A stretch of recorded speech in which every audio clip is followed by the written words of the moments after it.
Hello friends, welcome to our channel Rajputana study point. आज हम सब पढ़ेंगे एक ग्रामर का टॉपिक है सिंथेसिस, जो स्पेशली 12th के बच्चों को बहुत ज़्यादा कंफ्यूजिंग लगता है। तो ये सिंथेसिस होता क्या है? सिंथेसिस का मतलब होता है जोड़ना।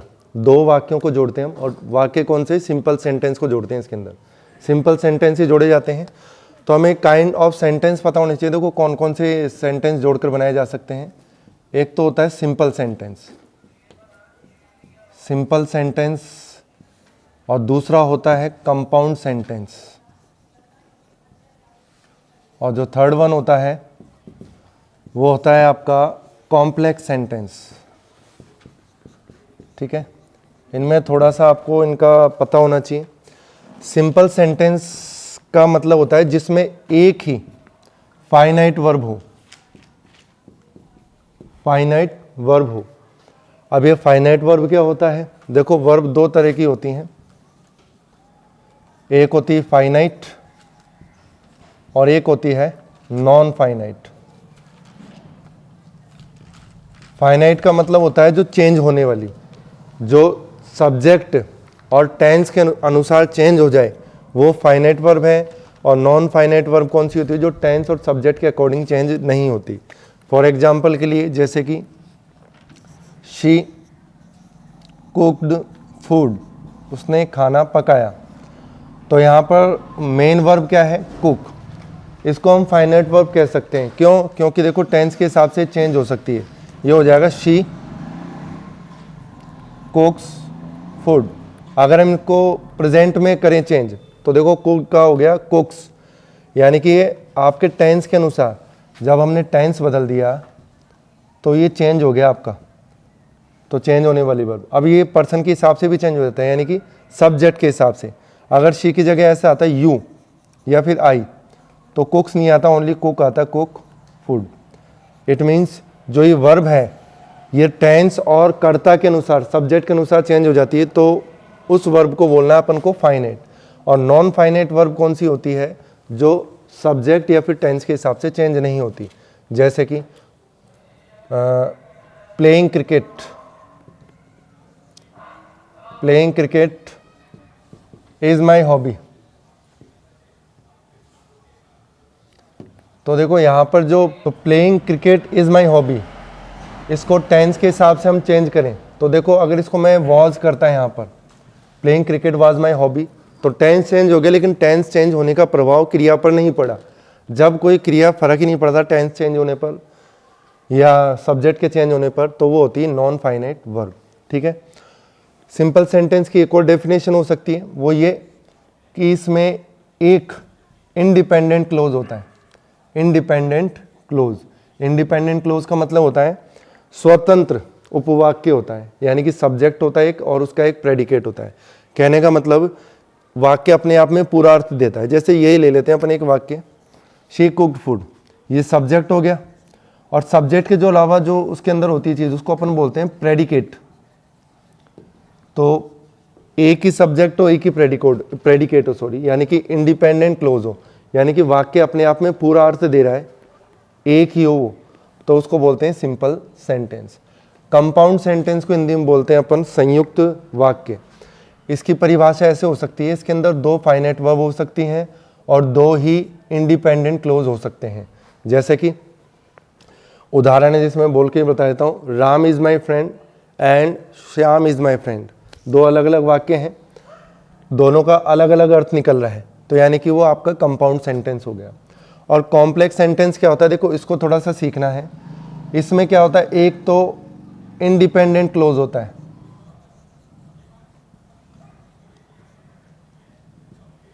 और एक होता है डिपेंडेंट क्लोज। डिपेंडेंट क्लोज, ठीक है ना? एक इंडिपेंडेंट क्लोज होता है और एक होता है डिपेंडेंट क्लोज, यानी कि जो किसी पर निर्भर रहे।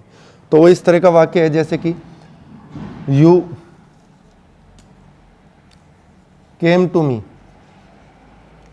ये सेंटेंस देखो पूरा अर्थ दे रहा है, अपने आप में दे रहा है कि नहीं दे रहा है? पूरा अर्थ दे रहा है ना। तुम मेरे पास आए, ये सब्जेक्ट हो गया और बचा हुआ इसका प्रेडिकेट है। ये पूरी तरह से अर्थ निकाल रहे हैं।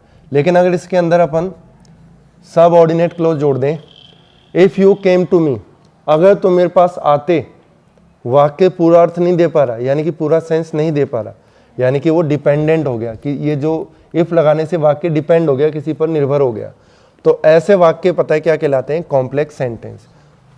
तो कॉम्प्लेक्स सेंटेंस क्या हो गया आपका? जिसमें एक इंडिपेंडेंट क्लोज और एक कम से कम एक डिपेंडेंट क्लोज भी होगा। एक डिपेंडेंट क्लोज जिसमें दिख गया आपको, यानी कि वाक्य किसी पर निर्भर है, वो आपका कॉम्प्लेक्स सेंटेंस है। तो सिंथेसिस में आप क्या जोड़ना सीखेंगे? जोड़ना आपको दो सिंपल सेंटेंस ही है, ऐसे नहीं होगा कि एक सिंपल एक कंपाउंड जोड़ो या इन दोनों को जोड़ो। सिंपल सेंटेंस होंगे दो, उनको जोड़ करके सिंपल सेंटेंस बनाना है, और सबसे ज़्यादा जो रूल्स होंगे वो इसके अंदर है, सिंपल सेंटेंस के अंदर। फिर उससे कम रूल्स हैं कंपाउंड सेंटेंस, और कॉम्प्लेक्स और भी छोटा है, ये इनको बनाना बहुत आसान है। दो सिंपल सेंटेंस है। सिंपल सेंटेंस कैसे बनाते हैं? आज के जो हमारा पार्ट होगा वीडियो का, उसमें आप 2-3 जो इसके रूल्स हैं वो पढ़ेंगे। तो चलिए फटाफट से शुरू करते हैं। दो सिंपल सेंटेंस से एक सिंपल सेंटेंस कैसे बनाते हैं? तो पहला जो रूल होगा, रूल नंबर फर्स्ट, उसमें आप सीखेंगे फॉर्मेशन ऑफ सिंपल सेंटेंस। तो बिल्कुल सिंपल है ये बनाना। इसके लिए 6-7 रूल हैं जो आपको पढ़ने पड़ेंगे, सबसे ज़्यादा इसी में है सिंपल सेंटेंस को बनाने में। तो इसका रूल नंबर फर्स्ट का भी फर्स्ट रूल है use of participle. Use of participle यानी कि पार्टिसिपल के यूज के द्वारा। बस इतना ही लिख देते हैं इसको, यूज ऑफ पार्टिसिपल। अब देखो पार्टिसिपल क्या होता है? जो वर्ब का भी कार्य करे और एडजेक्टिव का भी कार्य करे, जो यानी कि क्रिया का भी कार्य हो उसके अंदर और विशेषण का भी कार्य हो। समझ गए? इसका एक 3 टाइप होते हैं पार्टिसिपल के। एक होता है present participle. Present participle. Present participle कैसे होता है? देखो वर्ब की फर्स्ट फॉर्म में आईएनजी जोड़ना है आपको, ठीक है ना? ये होता है एक्टिव के अंदर। और पैसिव अगर सेंटेंस हो ना, सेंटेंस अगर पैसिव हो तो आपको कैसे करना है? बीइंग प्लस वर्ब की थर्ड फॉर्म। ये हो गया आपका प्रेजेंट पार्टिसिपल का प्रकार। और दूसरा जो प्रकार होता है पार्टिसिपल का, वो होता है पास्ट पार्टिसिपल। पास्ट पार्टिसिपल के अंदर क्या कर देते हैं? हम वर्ब की थर्ड फॉर्म को बना करके उसको एडजेक्टिव में कन्वर्ट कर देते हैं। तो ये हो गया वर्ब की थर्ड फॉर्म, और ये पैसिव में भी थर्ड फॉर्म रहता है, ठीक है? और जो तीसरा टाइप है पार्टिसिपल का, वो होता है परफेक्ट पार्टिसिपल। परफेक्ट पार्टिसिपल के अंदर क्या करना है आपको? इसके अंदर हैविंग प्लस वर्ब की थर्ड फॉर्म का यूज करना है। और पैसिव के अंदर क्या करना है आपको? हैविंग बीन प्लस वर्ब की थर्ड फॉर्म का आपको यूज करना है, ठीक है ना? और इसके नोट डालकर ये चीज लिख लेना, 2 वाक्य दिए होंगे या 2 वाक्य दिए हों, तो इसमें ये ध्यान रखना है जो कार्य पहले हुआ है, जो कार्य पहले हुआ है, उसी का क्या करना है आपको? उसी का पार्टिसिपल आपको बनाना है। उसी का पार्टिसिपल आपको बनाना है। जैसे कि फॉर एग्जाम्पल, उदाहरण के लिए है कि शी टुक अ पेन।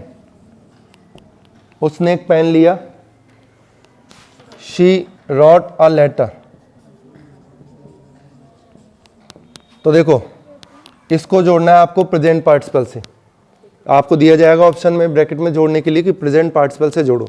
इनमें ये भी ध्यान रखना है कि दोनों वाक्यों के सब्जेक्ट सेम होने चाहिए, तभी आप उसका पार्टिसिपल का यूज कर पाएंगे। इसके लिए ध्यान रखना है। इसमें देखो शी आ रहा है दोनों तरफ, ठीक है? तो उसने पेन लिया और उसने पत्र लिखा, तो पहले कार्य कौन सा हुआ? पेन लिया, तभी तो उसने पत्र लिखा। तो देखो इसकी जो वर्ब है ना, उसी को आपको पार्टिसिपल बनाना है प्रेजेंट।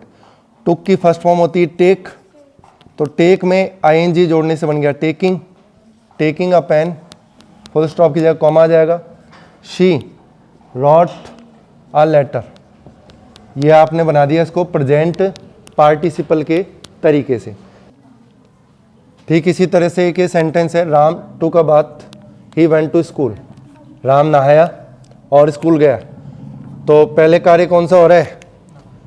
नहाने का हुआ, या फिर वो स्कूल जाकर नहाया, पहले नहा कर ही तो गया होगा। कई ऐसे कर देते हैं going to school, Ram to का बाद, तो ये गलत होगा भाई। इसको बनाने के लिए कोई भी एक स्टूडेंट आकर इसको सही तरीके से कैसे बनेगा, प्रेजेंट पार्टिसिपल से, वो बनाकर दिखाओ आप। यस, प्रीति, इसको बनाओ। दो सेंटेंसेस को आपको प्रेजेंट पार्टिसिपल के तरीके से यूज करके दिखाना है। बस तरीका ये पहचानना है आपको, पहले कार्य कौन सा हो रहा है, बाद में कौन सा हो रहा है। जो कार्य पहले हो रहा है उसी में आपको वर्ब के साथ आईएनजी लगा देना है, ठीक है ना।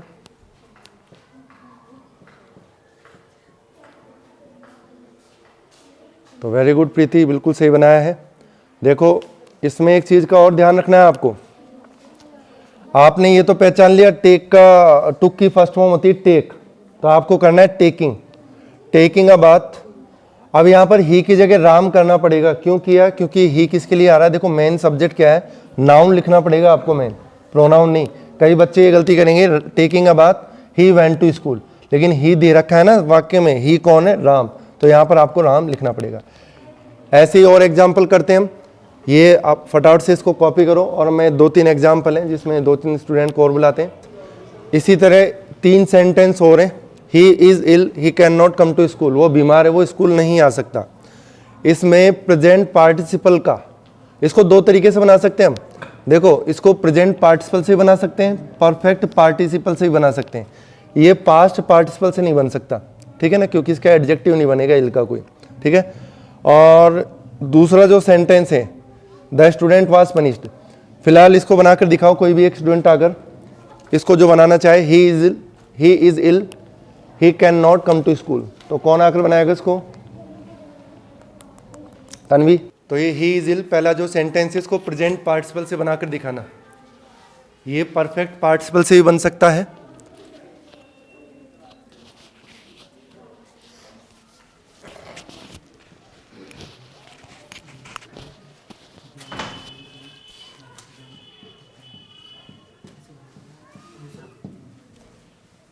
वेरी गुड, ये इसी तरह से बनेगा।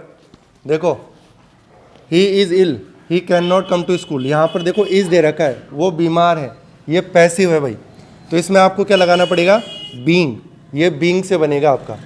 अब इसको कोई परफेक्ट पार्टिसिपल से ही बना सकता है क्या, परफेक्ट पार्टिसिपल से, इधर दीपिका इसको बना करके दिखा। परफेक्ट, पहले सेंटेंस को हम परफेक्ट पार्टिसिपल के तरीके से बनाकर देख रहे हैं, और बहुत सिंपल तरीका है इसका ये।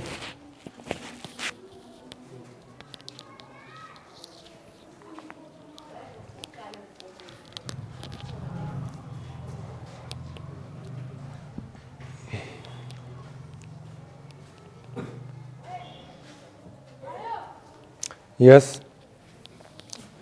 तो देखो हैविंग बीन क्यों लगा इसमें, क्योंकि ये पैसिव है। अगर इसको परफेक्ट तरीके से बनाते तो अपन, लेकिन ये पास्ट पार्टिसिपल से नहीं बन सकता, क्योंकि अपन इल को एडजेक्टिव नहीं बना सकते, थर्ड फॉर्म में कन्वर्ट नहीं होगा इल, ठीक है ना, तो ये आपका इस तरह से नहीं बनेगा। अब ऐसे अगला सेंटेंस है, the student was punished, he become desperate, ठीक है ना। ये सेंटेंस मैं पूरा लिख देता हूँ एक बार इसको, और यहाँ पर ये पनिश्ड है, इसका मतलब है विद्यार्थी को सजा दी गई, वो निराश हो गया। तो ये एक्टिव है कि पैसिव, ये बताना आपको, एक्टिव है कि पैसिव, ये पैसिव है भाई, विद्यार्थी को सजा दी गई। तो इसको आपको किससे बनाना है, परफेक्ट पार्टिसिपल से बनाना है। मान लो इसको प्रेजेंट से ही बना सकते हैं आप, तो इसको परफेक्ट से कौन बनाकर दिखाएगा, परफेक्ट का पैसिव कैसे बनता है, हितेश।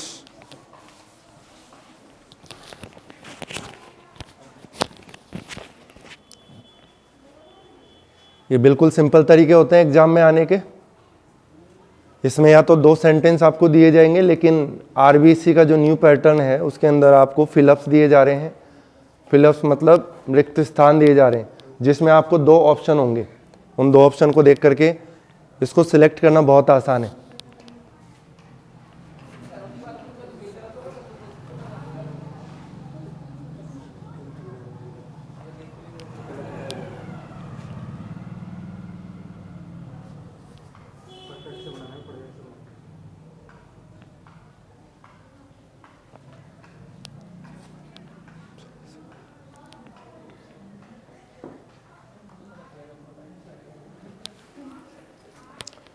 ठीक है भाई हितेश। यस, एक और जो इसी सेंटेंस को, ये तो आपने बनाया बीइंग लगाकर। बीइंग का मतलब आपने इसको प्रेजेंट पार्टिसिपल के तरीके से बनाया, वर्ब के साथ आईएनजी लगा करके। और बीइंग कब लगाना है? जब वाक्य क्या हो? पैसिव हो। पैसिव कैसे पता चला था? यहाँ वॉज वर आ रहा है। अब इसी सेंटेंस को हम परफेक्ट पार्टिसिपल से ही बना सकते हैं, परफेक्ट पार्टिसिपल से। अब परफेक्ट का तरीका क्या है? अगर सेंटेंस एक्टिव है तो हैविंग प्लस थर्ड फॉर्म, और अगर पैसिव है having been plus third form. तो देखो ये कंफ्यूजिंग जरूर है, लेकिन अगर इसको आप ध्यान से धैर्य से देखेंगे और प्रैक्टिस करेंगे, ये समझ में सबके धीरे धीरे आने लगेगा। तो मैं एक और स्टूडेंट को बुलाऊंगा, अंशुल को, जो इसको इस तरीके से बनाएगा, परफेक्ट पार्टिसिपल तरीके से। तो अंशुल इसको बना करके बताओ, ये सेकंड सेंटेंस। बिल्कुल सिंपल तरीका है इसको बनाने का।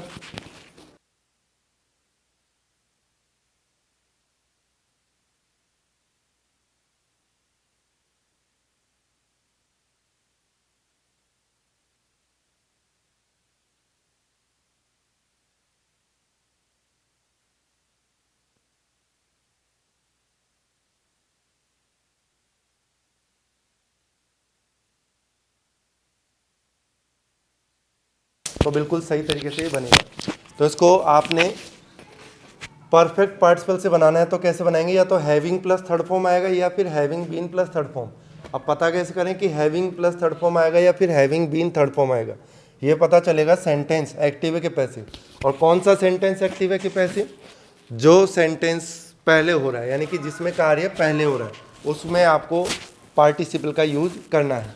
अब एक सेंटेंस और है, देखो ये बिल्कुल सिंपल सा लास्ट का, इसी का एग्जाम्पल है पास्ट पार्टिसिपल का, कि आई फाउंड अ पेन, मुझे एक पेन मिला, ठीक है, ये खो गया था। तो इसमें पहले कार्य कौन सा हो गया? पहले कार्य हुआ है खो गया था, जब ही तो मिला मुझे वो पेन। तो यहाँ पर है ना, इसी को आपको क्या करना है? पास्ट पार्टिसिपल बना देना है। अभी जरूरी नहीं है कि शुरू में ही लगाएं अपन पार्टिसिपल को, जो वाक्य का क्रम है उसी के हिसाब से उसको शुरू रखना है। तो इसको कौन बनाना चाहेगा? हर्षिता, इसको बिल्कुल सही तरीके से बनाओ, ये मार्क कर लो। तो हिंदी अर्थ करके भी ये बन सकता है, देखो, I found my pen, it was lost, यानी कि मुझे मेरा पेन मिला, ये खो गया था। तो इसका हिंदी करके देखो, ऐसे ही मिलेगा आपको अर्थ, मुझे मेरा खोया हुआ पेन मिल गया। यानी कि आपने जो लॉस्ट है उसी को वर्ब की थर्ड फॉर्म में कन्वर्ट करके एडजेक्टिव बना दिया, उसको पास्ट पार्टिसिपल इसको कहते हैं। Very good. इसको देखो इसी तरह से बनाना होगा आपको, I found my lost pen, यानी कि आपने क्या किया? ये जो सेकंड सेंटेंस में कार्य पहले हुआ था भाई, पेन पहले खोया है ना, तभी जाकर तो मिला हो, तो इसकी थर्ड फॉर्म करनी है आपको। तो देखो लॉस्ट की पहले ऑलरेडी ही आपको थर्ड फॉर्म दे रखी, I found my lost pen, मुझे मेरा खोया हुआ पेन मिला। यानी कि आपने इसको पता है किस में कन्वर्ट कर दिया? पास्ट पार्टिसिपल के थ्रू इसको आपने एडजेक्टिव बना दिया, एक तरह से एडजेक्टिव। वैसे एडजेक्टिव अलग से भी पढ़ेंगे आगे वाले रूल में। तो ध्यान रखें, 3 रूल बिल्कुल सिंपल है। प्रेजेंट पार्टिसिपल में वर्ब के साथ आईएनजी या फिर being plus third form, active में इस तरह से, पैसिव में इस तरह से। पास्ट में क्या करना है? केवल और केवल थर्ड फॉर्म। और परफेक्ट पार्टिसिपल में हैविंग प्लस थर्ड फॉर्म या फिर having been plus third form. अब हम अगला जो रूल है इन्फिनेटिव वाला, उसका जो रूल पढ़ते हैं फटाफट से, इसको आप कॉपी कर सकते हैं। रूल नंबर 2 में आप क्या पढ़ेंगे? इन्फिनेटिव का यूज करके, इन्फिनेटिव का प्रयोग। अभी इन्फिनेटिव क्या चीज होती है इसको समझ लो एक बार।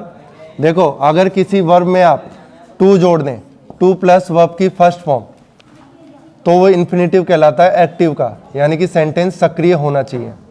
और अगर सेंटेंस में ये आ जाए टू बी प्लस वर्ब की थर्ड फॉर्म, ये कब करना है इन्फिनेटिव? ये कब कहलाएगा? जब सेंटेंस क्या हो? पैसिव वाला जो सेंटेंस होगा। तो इन्फिनेटिव का टोटल मतलब है कि टू प्लस वर्ब की फर्स्ट फॉर्म से आपको सेंटेंस बनाना है। जैसे कि एक सेंटेंस मैं आपको देता हूं, she went to market, she went to market, she, market की स्पेलिंग होती है बिल्कुल, she wanted to buy fruits, वो फल खरीदने के लिए गई। अब देखो इन्फिनेटिव बनाना है आपको, इसका रूल क्या ध्यान रखना है इन्फिनेटिव का, इसमें ये चीज ध्यान से लिख लेना, उद्देश्य, उद्देश्य या जो परिणाम, उद्देश्य या परिणाम बताने वाले वाक्यों का इन्फिनेटिव बनाना है। पार्टिसिपल में क्या कर रहे थे हम, जो वाक्य में जो कार्य पहले हो रहा था उसका पार्टिसिपल बना रहे थे, लेकिन इसके अंदर क्या करना है आपको, जो कार्य बाद में हो रहा है उसका इन्फिनेटिव बनाना है। ये सेंटेंस पढ़ो एक बार, शी वेंट टू मार्केट, वो मार्केट गई, she wanted to buy fruits, वो फल खरीदना चाहती। इसमें पहला कार्य कौन सा आ रहा है, वो बाजार गई, और बाद में क्या हो रहा है, वो फल खरीदना चाहती थी। तो आप देखकर बता सकते हैं इसमें उद्देश्य या परिणाम कौन सा वाक्य दर्शा रहा है। तो इसमें उद्देश्य या परिणाम कौन सा वाक्य दर्शा रहा है कि वो फल खरीदना चाहती थी। तो इसी को आपको इन्फिनेटिव बनाना है। अब इन्फिनेटिव या तो ये बनेगा या फिर ये एक्टिव में, ये पैसिव में। तो देखो इसी का बनाना है इन्फिनेटिव। हिंदी करके देखो एक बार, वो बाजार गई, वो फल खरीदना चाहती थी। तो देखो इसका ऐसे बनेगा, वो फल खरीदने के लिए बाजार गई। तो इसका सिंपल सा तरीका है, शी वेंट टू मार्केट। अब इन्फिनेटिव बनेगा आपका टू प्लस वर्ब की फर्स्ट फॉर्म से। तो देखो टू ऑलरेडी लगा हुआ है और बाई की फर्स्ट फॉर्म बाई ही होती है। बाई यानी क्या होता है, खरीदना। तो ऐसे हो जाएगा टू बाय फ्रूट्स। तो ये बिल्कुल सिंपल है इन्फिनेटिव के जो रूल है। तो she went to market to buy fruits. इसी तरह का जो एक और सेंटेंस है, अगर कोई आप में से एक भी स्टूडेंट आकर बनाना चाहे वो इधर आकर बनाए।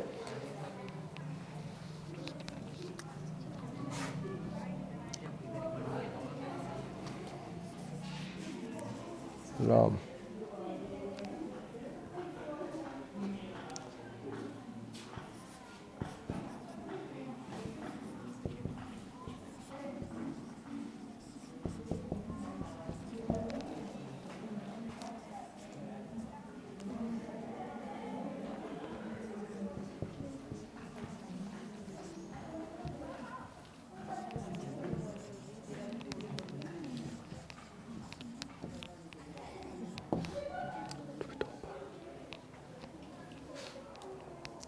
इसको यहाँ पर अपन टॉपर भी लिख सकते हैं।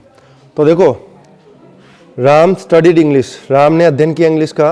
ही विश टू बी टॉपर, उसकी इच्छा थी टॉपर बनने की। तो इसको इसी तरह से कोई भी एक स्टूडेंट आकर के इसको टू प्लस वर्ब की फर्स्ट फॉर्म से आकर के जोड़ो, आकर के बनाओ, चाहे गलत हो जाए कोई दिक्कत नहीं है, गलतियों से ही सीखते हैं अपन। इसका हिंदी में अर्थ निकालो और उसके बाद फिर जोड़कर देखो।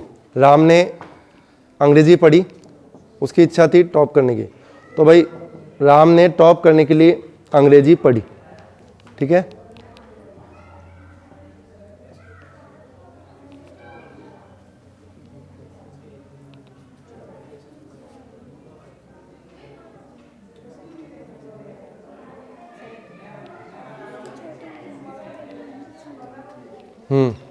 बैठ जाओ। इसी तरह से बनेगा, देखो, Ram studied English to be topped. इसी तरह से बनेगा। आपको क्या करना है, टू पहले से ही लगा हुआ है और बस इसी वाक्य को उसमें आगे आपको कनेक्ट कर देना है। अब देखो एक एग्जाम्पल और है, इस तरह का एग्जाम्पल भी आता है टू से जोड़ने वाले में। जैसे शी वॉज वेरी वीक, वो बहुत कमजोर थी। शी कैन नॉट वॉक, वो चल नहीं सकी या चल नहीं सकती थी। She could not walk, could not आएगा इसमें, शी कुड नॉट वॉक, वो चल नहीं सकी। अब इन्फिनेटिव बनाना है, तो इसमें ये ध्यान रखना है, ये वेरी वाला जो सेंटेंस है उसको टू से कैसे जोड़ोगे। वेरी वाला सेंटेंस टू से कैसे जोड़ना है, इधर ध्यान रखो सब। अगर पहले सेंटेंस में वेरी आ जाए तो उसकी जगह आपको क्या करना है, TOO। इसको प्रोनाउंस अपन टू भी करते हैं और टू भी करते हैं, कैसे ही बोल सकते हो उसको। और आगे वाले वाक्य में ना कैन नॉट तक का वाक्य आपको हटा देना है, ठीक है ना, और इसमें क्या लगा देना है, टू। बस इसका ध्यान रखना, शी किसके लिए आ रहा है। अगर नाम है किसी का तो यहाँ नाम आ सकता है। तो देखो एक इस तरह से बनेगा, शी वॉज, इधर क्या लग जाएगा वेरी की जगह, too. She was too weak, अब इसको पूरे को हटा दो, टू वॉक, वो इतनी कमजोर थी चलने के लिए। यहाँ पर टू का अर्थ निकल रहा है के लिए, ठीक है ना। टू का अर्थ वैसे तो को होता है। अब इसको एक बार आप कॉपी करें। उदाहरण देख लेते हैं हम पैसिव का। ये पैसिव का कैसे बनेगा, टू बी प्लस वर्ब की थर्ड फॉर्म कैसे आएगी। देखो, उसने अपने बेटे को जयपुर भेजा he wanted to educate him, वो उसे शिक्षित करना चाहता था। तो यहाँ देखो एजुकेट, ये शिक्षित करने का काम यानी कि वो नहीं कर रहा है, यहाँ पर ही नहीं कर रहा है ये काम, यानी कि जो शिक्षित करने का काम यहाँ पर ही नहीं कर रहा, कोई और ही कर रहा होगा, टीचर कर रहा होगा, यानी कि ये आपका हो गया पैसिव। तो पैसिव आपका कैसे बनेगा, टू बी प्लस वर्ब की थर्ड फॉर्म। तो इसको इस तरह से बनाना है, ही सेंट, इसकी जगह फादर भी आ सकता था लेकिन कोई बात नहीं, he sent his son to Jaipur, और ये पूरा हट जाएगा। उद्देश्य क्या है, किस उद्देश्य से जयपुर भेजा उसे, एजुकेट करने के लिए। तो यहां पर हो जाएगा टू बी, क्योंकि ये पैसिव है, एजुकेट कोई और कर रहा है, टू बी एजुकेटेड, बस ये हिम भी हट जाएगा, बाकी सारी चीजें हटा देनी है, आपको टू बी प्लस वर्ब की थर्ड फॉर्म आएगी। तो इस तरह के जो 2 रूल हैं ये आप आज प्रैक्टिस करेंगे। अगले पार्ट में हम सीखेंगे रूल नंबर 3 में आप जेरेंड का प्रयोग करना सीखेंगे, फिर उसके बाद एपोजिशन का यूज़ है, एडजेक्टिव, एडवर्ब, ये सारी यूज़ करना आपको धीरे धीरे आ जाएगा। फिलहाल के लिए आप इसको वीडियो को अगर समझ में नहीं हो तो दोबारा देखना, और अगर वीडियो अच्छा लगा हो तो इसको लाइक करें, शेयर करें।